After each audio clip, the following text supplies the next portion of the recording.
As you heard, we're going to talk mainly about koalas and brush-tail rock wallabies and a little bit about us as a group, Care4esK, and how we began and what we actually do.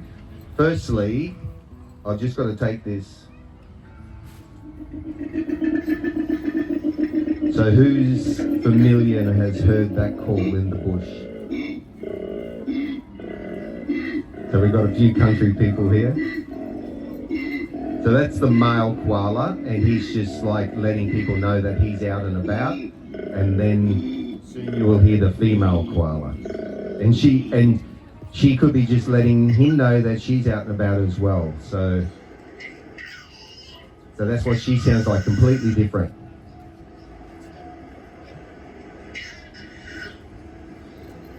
So who's actually seen a koala in the wild? There you go, very lucky. It's very fortunate to see one in the wild. Was anyone here last year when there was the koala down in one of the trees here on site? Does anyone remember that koala? Yes, we do. Yes. Now, if you talked to us on that day, we were trying to let people know that that koala was extremely unwell and needed to be rescued as soon as possible. Now, I came back at the end of the garden fair, and she waited for everyone to leave, and then she actually went across to the bushland over here, and probably for the next 2 or 3 weeks, we actually, Care4esK members actually tracked her and monitored her and moved traps around to try and catch her to get her treatment. And as we expected, once she was actually rescued, she was euthanized within the 24 hours because she was very unwell, as I said. So that's sort of about what we do and what we look out for, and people contact us when they see unwell koalas. But 5 years ago, I didn't know much about koalas. So living here in Esk and having regular sightings of koalas educated me on to when they need help and what can be done about them. So does anyone have any idea how long koalas have been around?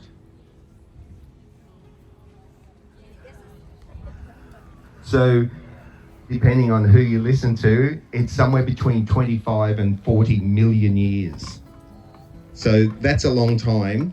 The koala that we see today has probably evolved and been around for about 40,000 years. So when you put that into perspective, since European settlement about 250 years ago, they are now heading to become potentially extinct by 2050. So that's about 250 years that we've finished koalas after being here for 25 million years. So that's pretty devastating to know that.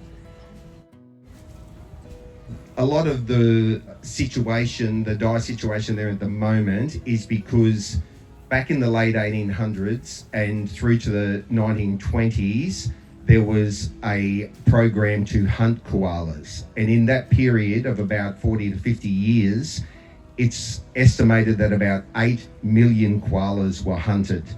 And you could see over there, there's a couple of old historical photos of, there's one with a wagon full of koala skins, and then there's another one below that where the settlers have their koala skins on the wall ready to dry for trade. When they decided that they would wrap up the hunting, in that last month, it's known as Black August, and in Queensland it was estimated that 800,000 koalas were killed just in that month. So that takes us to probably why koalas are in the situation that they're in now as far as disease goes, because if that many koalas were taken out of the gene pool, they haven't got a very good genetic diversity left. So that is one sort of reason why we may be in the situation we're in at the moment. But apart from that, there's also habitat loss, which is happening continuously, and the deforestation. So mostly that's for farming and beef cattle and for urban development, as you know. So the best thing we can do about that is to try and protect the habitat and restore the habitat, and to encourage community engagement like we're doing today, and also to improve some of the mapping and some of the research that we're doing at the moment with the university. that data and those statistics go back to the different departments, which then can look at mapping and look where the koala numbers are, and the density rates are high, and the chlamydia is high, and the inbreeding is sort of at a point where, you know, they need to be a little bit broadened with their mapping. So they're the things that we can do. So now getting to Care4esK and how Care4esK began.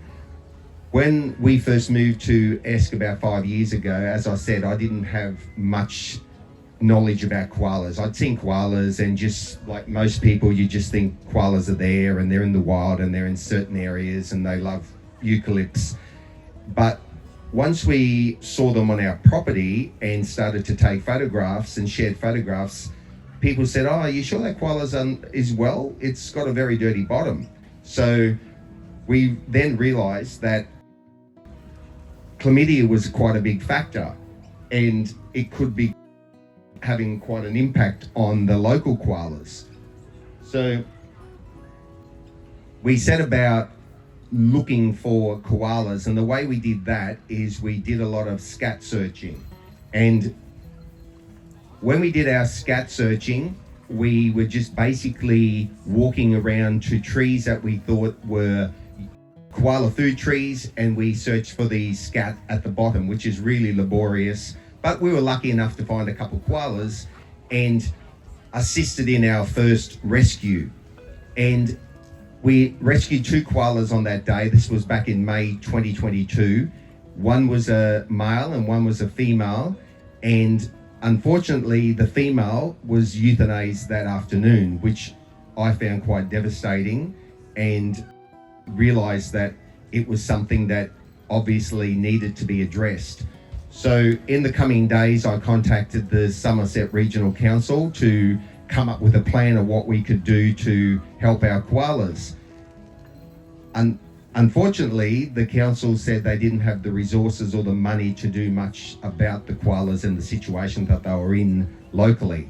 That was a little bit, startling to me, because I knew they had already been classified as an endangered species, and I thought that local government could do a little bit more, but obviously they couldn't. So I put on my thinking cap and thought about who we could reach out to and who we could collaborate with. And through a series of conversations and gaining contacts, it led me to the Detection Dogs for Conservation, which is based at the Sunshine Coast University. And there just happened to be a federal government round of funding to help koalas. So together we designed a project that would research our local koalas here in the Somerset region, and then also we would do some habitat restoration and some tree planting. So then we actually reached out to First Nations groups, because we wanted them to be collaborating with us as well. And our main collaborators were Australian Earth Laws Alliance and the Detection Dogs for Conservation, and 3 different First Nations groups, the Yinabara people, the Dungibara people, and the Yagara people, which all have sections of the Somerset region as their country. So we put in an application, and within a few months, we had received the funding of just over $100,000 to do the research, which we were a bit shocked, because at that stage we weren't even an incorporated association. We actually had an auspicer to support our grant. So that got us then happening, and we hurriedly incorporated association and became legitimate in the Queensland government eyes. So our first round of surveys, we chose about 450 hectares to do surveys across various areas of the Somerset region, and we surveyed them firstly overnight. Once the areas were chosen, there were 400 hectare polygons, and we surveyed them overnight with a high-tech drone. And what the drone does is it thermal images any koalas in that 100 hectare zone. And after that, we would then get the GPS coordinates of that survey, and the next day, while the scat was fresh, we headed in there with the trained dog and a small team from the uni and a small team from Care4esK, and we were able to go directly to the tree that the koala had been detected in. And what the idea is, well, what the hope is, that we can find the freshest scat, and the scat then can be taken for analysis. And from that fresh scat, well, the university can determine firstly the gender of the koala, and then the health status of the koala, the genetic diversity of the koala, and even now they can even analyze for the stress that the koala's in. So one of our contacts that we have met, he does a lot of the stress related testing, and he's found that the stress levels around road construction and busy highways is where it's a lot more elevated than the ones obviously in the bush. Our numbers in that 450 so hectares, we actually collected 93 different scat samples, and they were taken for analysis. And some of them weren't viable. They might have been a little bit older, or they might have been damaged by the dew or wet weather. We came up with 71 that were unique koalas. So over that 71, the first thing that they analysed was that the chlamydia rates were overall on that 71 koalas, 44% of them had chlamydia present. Now, whilst that sounds like a high number, if you get a result back of 44%, that doesn't mean that 44% of the koalas actually are suffering from chlamydia. Koalas actually can have chlamydia in their system, but it's sitting dormant. And once something like a stress event, which could be a flood or a bushfire, that raises their stress levels, and then they can be suffering from chlamydia symptoms. So even though 44% is what we wouldn't like to hear, they may not need rescuing. Does anyone have any questions before we get too much further? Because we can just take a mind. Do you have a question? How do koalas survive? How do they survive? Well, they live in the tree, and over night time they do most of their feeding on the eucalypt leaves. And then if it's in really heavy dense bushland, they will travel from tree to tree through the canopy. But if once the habitat has been cleared and the trees are more separated, then they've got to come back down to the grass and go across to the next tree. But basically that's what koalas do. They just eat eucalypt leaves and then sleep through the daytime. Is that sort of what you meant? Okay. So also in our results, we had a male to female ratio of 33 to 38 in that 71 gut detections. So that's quite ideal, because normally you would expect to find a 1-for-1 ratio. So the girls are going to just hand around some scat if you want to have a little sniff of scat. And the actual test tubes are marked because it's all different trees that we've collected them from, and they're all different smells. Also, our results from last year show that we had a comparatively high genetic diversity and quite low measures of inbreeding with our koalas across these 400 hectares.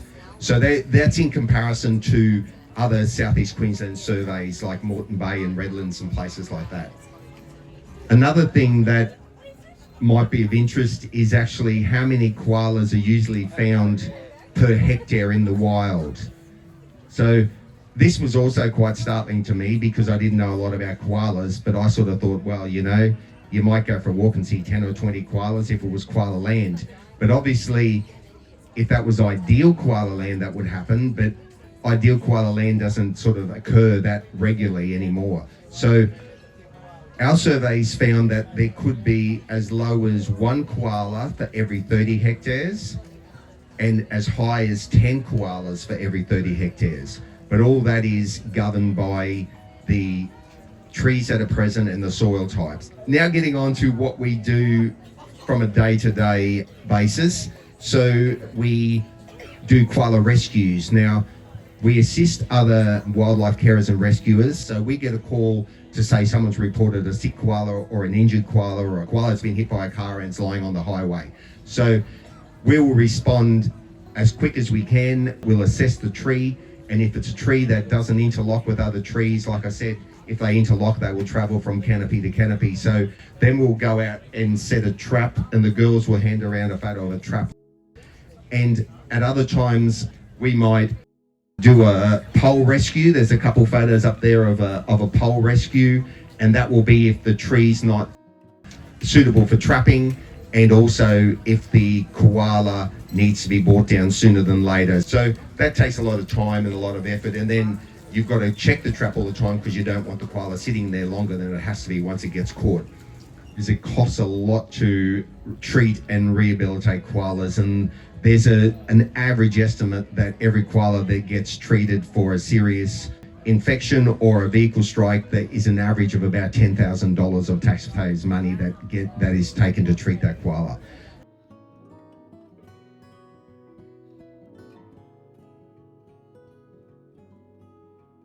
We've just completed another 400 hectares in May, and those surveys were at Wivenhoe Hill, Esk National Park, the Ongwa State Forest, and Mount Glen Rock West. The survey results are coming in the next few months. So at the end of the year, that project will come to an end, and we will finish off our community tree planting, our weed eradication, and we'll have all those results, and then they'll go back to the federal government. I'm going to hand over to Murray to talk about koala vegetation, and then we'll get back to brushies.